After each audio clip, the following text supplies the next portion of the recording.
Hi guys, I'm Sam back with the new video. Welcome to my channel Bulls Empire. Guys, हम stock के बारे में discuss करने वाले हैं, बट उससे पहले डिस्क्लेमर है कि कोई बाय सेल की रिकमेंडेशन नहीं है. It's only for the informational purpose. अगर आप कोई पोजीशन बनाते हैं तो खुद रिसर्च ज़रूर कीजिए. And the second thing is इसमें मेरी या मेरे क्लाइंट्स की पोजीशन हो सकती है. तो गाइस, स्टॉक का नाम है HBL पावर सिस्टम. और let's have a quick look on the fundamentals. So guys, stock 38 की पी पे आपको मिल रहा है. थोड़ा प्रीमियम वैल्यूएशन पे है, थोड़ा नहीं काफ़ी प्रीमियम वैल्यूएशन पे है. तो कंपनी का जो काम है ये manufacturing of different types of batteries and other products. तो बेसिकली कुछ इलेक्ट्रॉनिक प्रोडक्ट्स एंड बैटरीज वगैरह बनाती है ये कंपनी. और batteries for telecom, UPS, railway, solar, oil and gas and power sectors के लिए बैटरीज बनाती है. तो गाइस, प्रमोटर होल्डिंग 59% की है. डीआईज एंड एफआईज की होल्डिंग ऑलमोस्ट बराबर है, 9% से ऊपर. और अब हम देखें इसके क्वार्टरली प्रॉफिट्स. तो गाइस, दिसंबर 2021 में 25 करोड़ का प्रॉफिट था, उससे पिछले क्वार्टर में 15 करोड़ का था, और दिसंबर 2020 में 8 करोड़ का था. और अगर ऑपरेटिंग प्रॉफिट मार्जिन देखें, यहाँ 9% के थे, यहाँ भी 9%, यहाँ बढ़ के 13% के हो गए थे. तो year on year and quarter on quarter company ने अच्छा किया था. एंड अगर हम इसके yearly profit and loss account पे चलें तो गाइस, जो इसका आने वाला प्रॉफिट है वो 70 करोड़ से ऊपर जा सकता है, क्योंकि ये लास्ट 4 क्वार्टर का ऐड किया होता है. अगर हम इसको ये वाला क्वार्टर निकाल दें, क्योंकि ये पिछले साल का क्वार्टर है यानी मार्च 2021 का, तो इन्होंने इन चारों को प्लस किया होता है. बस इस 10 करोड़ को निकाल दें तब भी ये 61 करोड़ बनेगा, और जो कि 14,000 करोड़ से बहुत ऊपर है. इसीलिए अर्निंग पर शेयर जो है वो ऑलमोस्ट 5 गुना दिखा रहा है यहाँ पे. ठीक है, तो इस साल का जो प्रॉफिट होगा वो पिछले साल से ऊपर ही होगा, क्योंकि ऑलरेडी ऊपर चल रहा है. एंड शेयर होल्डिंग पैटर्न आपके सामने है. एफआईज ने थोड़ी कम की है होल्डिंग, डीआईज ने ऑलमोस्ट उनकी कांस्टेंट है, और पब्लिक की 22% के करीब है. तो let's get back to the chart guys. अब एक चीज़ इसमें देखनी ज़रूरी है गाइस, ये मैंने एक ट्रेंड लाइन बनाई है. तो स्टॉक का एक बिहेवियर है, जब भी ये अपना प्रीवियस हाई ब्रेक करता है तो फिर उसके बाद एक तगड़ी कंसोलिडेशन देता है 2-3 साल की, 4 साल की. ठीक है, ये ब्रेकआउट इस लेवल का ब्रेकआउट दिया तो यहाँ से रिवर्सल दे दी, और रिवर्सल शुरू हुई मार्च 15 में, रिवर्सल ख़त्म हुई नवंबर 2017 में, यानी 2.5 साल बाद. आई मीन टू से कि दोबारा एक बाइंग आई और प्रीवियस लेवल को ब्रेक किया 2.5 साल में. फिर ये इस लेवल को ब्रेक किया और यहाँ पे एक रिवर्सल दे दी, और ये शुरू की जनवरी 2018 में. अब इस लेवल को ब्रेक किया है जाके अप्रैल 2022 में. तो 4 साल की कंसोलिडेशन. तो गाइस, अब इसके टारगेट्स क्या हो सकते हैं. देखिए, इसकी RSI ऑलरेडी मंथली क्यों देख रहे हैं 78 पे चल रही है. प्रीवियस हाई को ब्रेक करने जा रहा है, जो कि इसने बनाया था फेब में. अपने फेब वाले हाई को ब्रेक करने जा रहा है. वैसे तो ये यहीं पे इसने ब्रेक कर दिया, पर एग्जैक्टली यहाँ पे ब्रेक कर दिया, वो भी आज ब्रेक किया है इसने.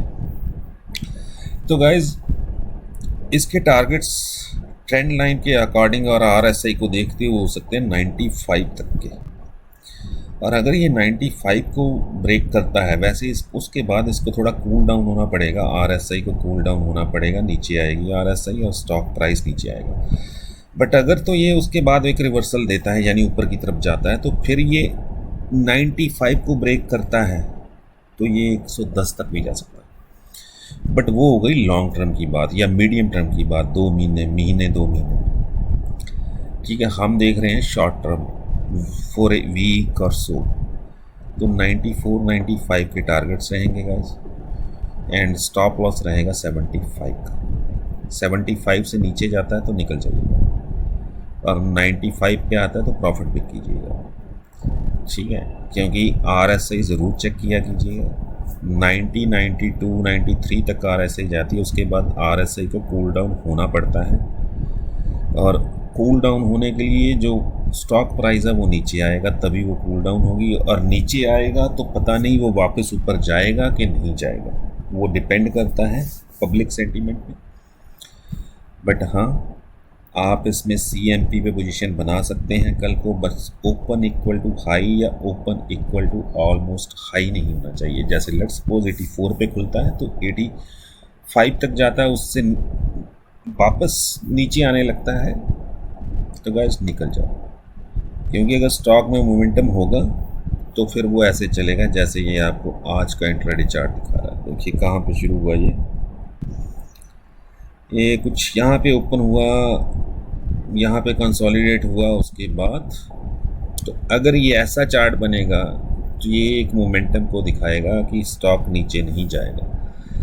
लेट्स सपोज 84 पे खुलता है, 83 पे कंसोलिडेट होने लगता है, खुल के थोड़ा नीचे आता है, कंसोलिडेट होता है, फिर अपने प्रीवियस हाई को यानी अपने जो डे का हाई है उसको ब्रेक करके ऊपर जाता है, तो आपको ये 90 तक लेके जा सकता है।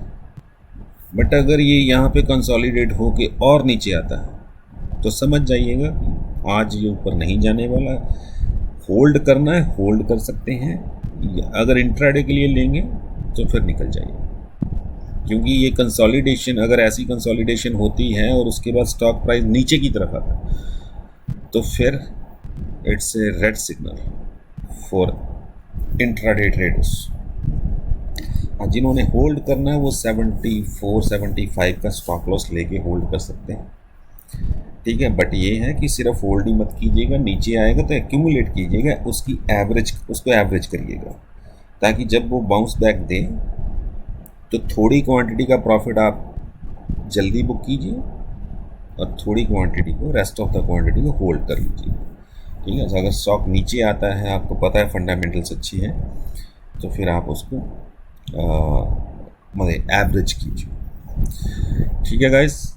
And that's it for the day. बाकी आज हमने काम किया गाइस टिनोरा में, टिनोरा ये मैंने अपने क्लाइंट्स को दिया था, बिकॉज ये आप देख रहे हैं कल जहाँ पे क्लोज़ हुआ था तो आज खुलते ही मैंने अपने क्लाइंट्स को दे दिया था।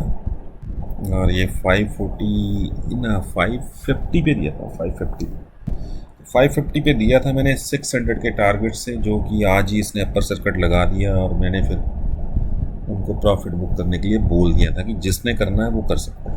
अगर किसी ने होल्ड करना है तो कल को थोड़ा ऊपर खुलेगा, पर कल को ऊपर खुलने के बाद वो रिवर्सल दे सकता है वहाँ से, तो वो रिस्क हो जाता है, ठीक है। ये तो है कि ये 600 के ऊपर खुलेगा, कल को आपको 7-8 रुपये और ज़्यादा मिल जाएंगे। बट सेफ़ जोन यही था कि आप चाहे 7-8 रुपये के लिए आप रिस्क भी ले रहे हैं ओवरनाइट का, अगर आपको आज ही 50 रुपये दे रहा है तो लेके निकलिएगा, ना पैसा फ्री रखिए, किसी और में जाएंगे। और दूसरा हमने किस में काम किया था, लेट मी चेक गाइस, दूसरा हाँ श्नाइडर में, श्नाइडर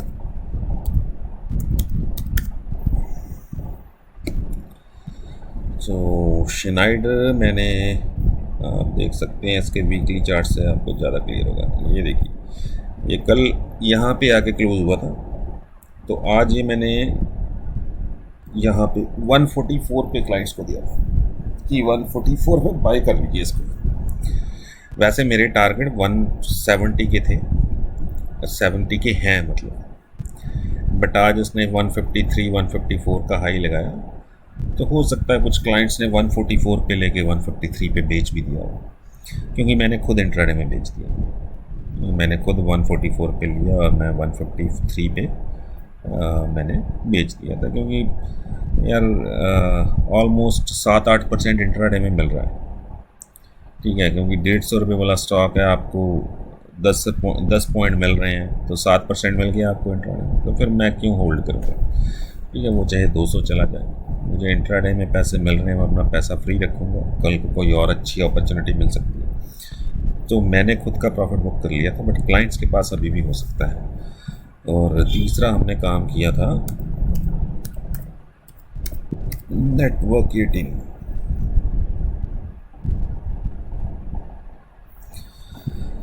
सो नेटवर्क 18 गाइस, ये हमने लिया था कुछ 104 पे, 104 पे मैंने कुछ ऐसे लिया था अपने क्लाइंट्स को, 104 के आसपास। तो ये आप देख सकते हैं 110 का हाई लगाया, बट मेरे टारगेट्स इसके लिए कुछ 120-25 के हैं। ये 120-25 जाना चाहिए, ठीक है, क्योंकि ये 120-25 लेट मी चेक।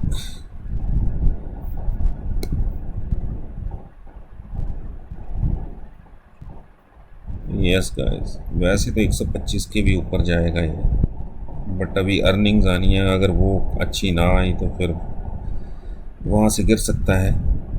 तो शॉर्ट टर्म टारगेट 120-25 के हैं मेरे इसके लिए। अब मुझे पता नहीं कितने क्लाइंट्स होल्ड कर रहे हैं, और मे भी किसी ने 104 पे लेके 110 पे बेच दिया, तो मुझे नहीं पता, ठीक है। तो ये 3 स्टॉक थे फॉलिंग मार्केट में भी जो हमें प्रॉफिट देके गए। तो गाइस, बाकी अगर आप में से कोई इंटरेस्टेड है, मेरे साथ काम करना चाहता है for the swing trades and intraday calls and PMS services as well, तो फिर you can give me a call at 8699272099 premium membership के लिए, ठीक है, जो कि 2500 ए मंथ है, जो आप मुझे कॉल, टेक्स्ट, व्हाट्सएप कुछ भी कर सकते हैं, ठीक है गाइस। तो बाकी गाइस, उस HPL पावर पे कल को वॉच लिस्ट में रखिए। आपको मोमेंटम लगता है तो फिर आप अकॉर्डिंगली उसमें एंटर कर सकते हैं इंट्राडे या स्विंग ट्रेड के लिए। So that's it guys, and will see you with the next video, and thanks for watching, bye bye for now.